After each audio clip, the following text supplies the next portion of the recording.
Hey viewers, my name's still Cara, and this is yet another bookshelf tour video, but we're down to the last two bookshelves in my house, and then I might do one more about the books that I have at college that aren't here, just so you get a full range of all of the books that I have. I'm doing this one real quick because it should be fairly quick, because the next shelf is my drama shelf. I'm sorry it's not really well lit in here. One of my light bulbs burnt out. But this is the drama shelf, so it should be really quick. Just gonna move some of this stuff out of the way, some little jars, and I have a horn now, a jar of roses. These three books haven't been alphabetized into here, but they are new, so I've already talked about them, or shown you what they were at least, in the first video from this series, so if you didn't see that, go back and watch it. The rest of these are alphabetized. Way over here on the left, we have journals. This is a blank journal book, this is a blank journal book, this is a blank journal book with a cat on it, and this is a blank journal book that I drew a bunch of stuff on that was my journal/diary for a long time. All of these have at least a couple things written in them, but I was very bad with ever continuing to use one journal. Now the rest of this is theater. The first play alphabetically is Lysistrata or Lysistrata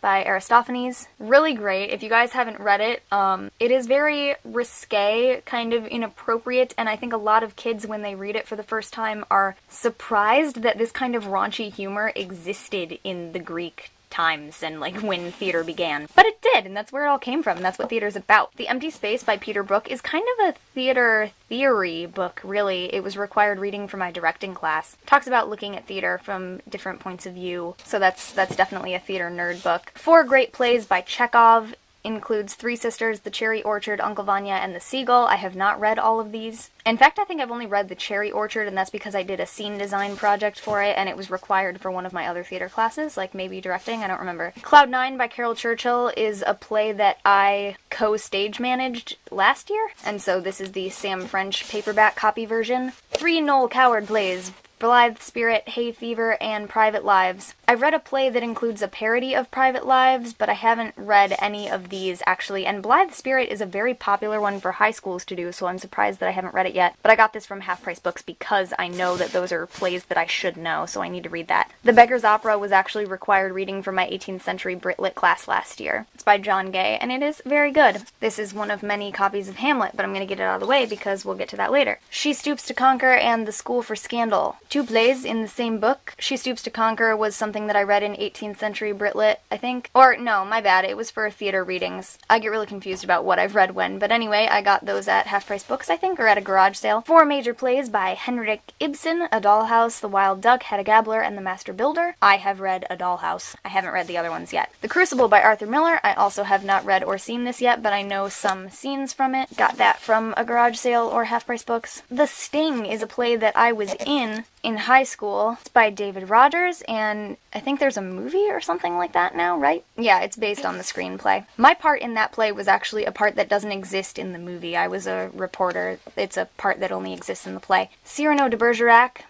Edmond Rostand. We read it in French class, and then we saw a play version of it, and so now I own it. Here's where we get into Shakespeare. So the first one is As You Like It, which I was in a production of 2 years ago. It was an all-female version, so I played three different men in that show. Here is the first copy of Hamlet that I owned from when we had to read it in high school, and then when I took Myths, Legends, Folklore, and Fairy Tales freshman year of college, we had to get the No Fear Shakespeare version of Hamlet. She wanted people to be able to look at the modern English translation. I really hate books that do that because so many people, it's really helpful because if you don't know something, you just look at the other page and see what the modern translation is, but so many people in my classes just read the modern translation and they don't even try to read the Shakespearean version. They don't try to get through it and learn what it is. And Shakespeare's really not that hard to understand, I promise you. It's very funny, and once you kind of get a feel for how it is and kind of what certain things meant at that time, it's really easy, I think, to figure it out. But that it may just be me, but I really think that people should at least try. So I didn't like it because so many people just completely ignored the Shakespeare version and just read the modern version. And then I have another copy of that same Hamlet book because someone else was getting rid of it, and I rescued it. Macbeth, I actually haven't read all the way through. I've just read a lot of scenes from it, and I've seen a lot of things like parodying it and different versions of it. Othello, I also have not read. Romeo and Juliet was required in high school, and I've read it a couple of times. The Tempest I haven't read yet. Twelfth Night, or What You Will, I have read several times, and I do a monologue from it. The Winter's Tale I haven't read yet, but I got all of these from... Actually, I got them at a library book sale in Old Orchard Beach, Maine. I was there on a vacation with a couple ex-boyfriends ago, him and his family, and the library was having a book sale, and it was really late in the day, so I think I got all of those for like 15 cents a piece or something like that. So I was like, hell yes, I'll get a bunch of Shakespeare that I haven't read yet, and I just haven't had time to read it yet. These next things, these are Shakespeare comic book type things. Not comic book, but graphic novel. And I got them for 10 cents a piece at a garage sale, and so they're just little illustrated versions, and they're not totally in Shakespearean language. I mean, they're paraphrased for a modern audience, but it is like the full story pretty much, so you get a good idea of kind of what the story is about at least. And I have As You Like It, Hamlet, Julius Caesar, King Lear, Macbeth, Merchant of Venice, Midsummer Night's Dream, and Romeo and Juliet. At school, I have my copy of the complete works of William Shakespeare, so I do own all of them, including the poems, but I haven't read all of them. Sophocles, the 3 Theban plays, Antigone, Oedipus Rex, and Oedipus at Colonus. I've read Antigone and Oedipus the King, or Oedipus Rex, but I have not read Oedipus at Colonus yet.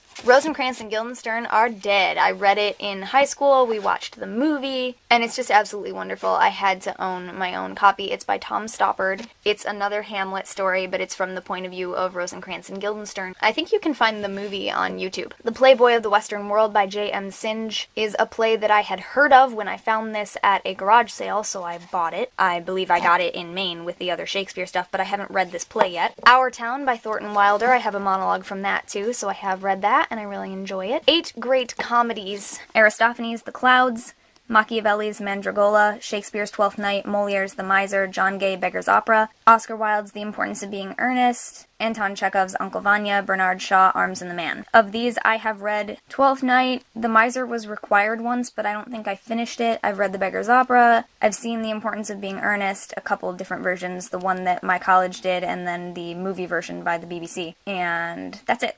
These last ones are all collections. So this next one is 4 great Elizabethan plays. Dr. Faustus, which I've read. The Duchess of Malfi, which I have not read. The Shoemaker's Holiday, I have not read. And Volpone by Ben Jonson, I have read because it was required for one of my theater classes in college. It's very fun. And then 6 great modern plays. I got this in high school because I think we read some of them then. The Glass Menagerie, All My Sons, 3 Sisters, The Master Builder, and Mrs. Warren's Profession. Oh, and Red Roses for Me. I didn't see that last one. So I've read The Glass Menagerie, All My Sons, Mrs. Warren's Profession, and I think I read Red Roses for Me, but I don't remember it very well, and I haven't read 3 Sisters yet, or Master Builder.